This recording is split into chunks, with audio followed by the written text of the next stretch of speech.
The YWCA is located internationally. The mission is to eliminate racism and to empower women. There are various locations in the United States. Particularly, there is one in Southampton Roads, and that is the office that I work at. It is government funded, so it's a nonprofit organization. The YWCA also has several organizations, businesses, and corporations that donate money as well, so that's another way that it is funded.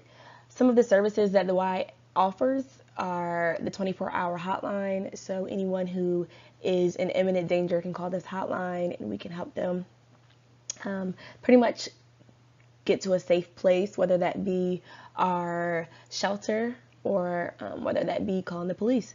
We also offer counseling as a free service of victims of domestic and sexual abuse.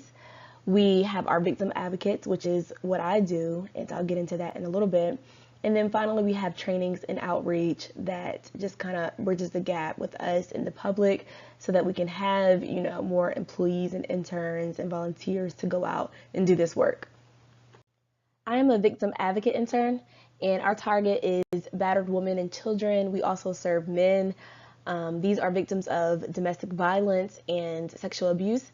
We offer free legal information if they want to come in and file for a protective order, or if they want to know what to expect at their hearing, kind of offer that information to them. We don't counsel them. We're not attorneys, but we do give them information, and we also let them know what our services are.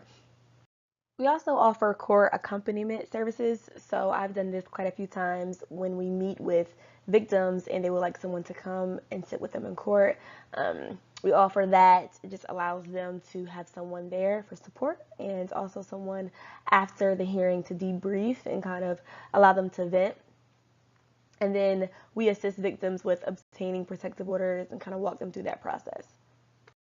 So just as a day as a victim advocate intern, we're located downtown Norfolk in Norfolk Juvenile and Domestic Relations District Court. The YWCA has an office in the court. It's on the 3rd floor by intake offices. So generally how the process works is a victim will file for a protective order. The intake officer gives, after meeting with the victim, they will give us the petition, and then after they give it to us, we meet up with the clients and speak with them about, what happened. We tell them about our services and kind of see how we can meet their need. When I first started interning at the Y, I always went with a victim advocate. That way I could kind of understand what I'm supposed to say, how to answer questions, and just get an understanding of how the legal process actually works. Now I have met with clients individually. Of course, if I have any questions, I can always refer to a victim advocate. We also receive referrals from our 24-hour hotline. So what we do when we come in, we check a system called ECM, and this is what we use to see who called on our 24-hour hotline who will need our legal services. Not our legal services like as an attorney, but want to meet with us in court and kind of allow us to accompany them in their hearing. We also do callbacks and returns. So some people come to JDR to get a protective order. JDR is the Juvenile Domestic Relations Court. Some victims come to JDR to file for a protective order, and then once they get a preliminary order, they will come back in 2 weeks to get the permanent protective order. This allows for the perpetrator to be served. So that's why it's kind of like that 2-week interval. So when they come back for that permanent protective order, this is considered a return for us. And we also meet with them to follow up to see how everything is going and see if they would like us to accompany them in their hearing for the permanent order. There are a lot of perks being a victim advocate intern. One thing that I think is very interesting is that, JDR is a family court, and everyone, as far as the sheriffs, the deputies, the intake officers, and all the other departments and offices in the court, acts as a family. There is a definite family vibe that makes you feel welcome and included. They bring breakfast for everyone in the morning. Well, different people volunteer to bring in breakfast. We stop and hold conversations with one another.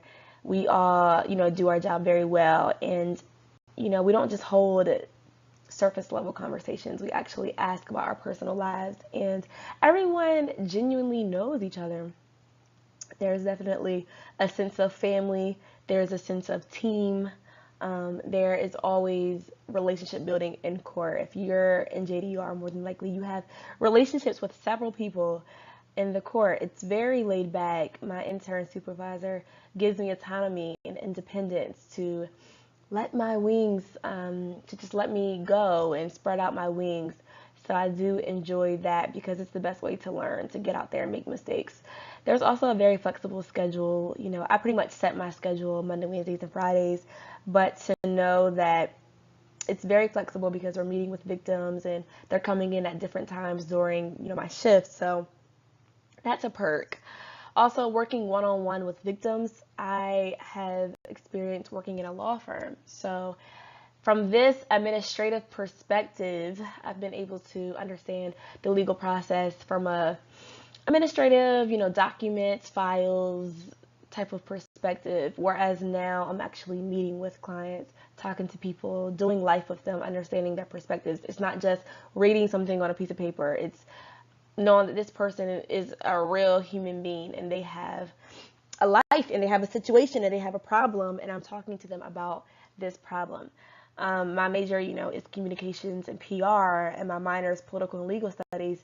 So interning at the Y is a great, wonderful merge of the two because you're constantly using your communication skills, interpersonal skills, PR skills, but you're also getting some concrete experience and some practical experience in the legal field as well.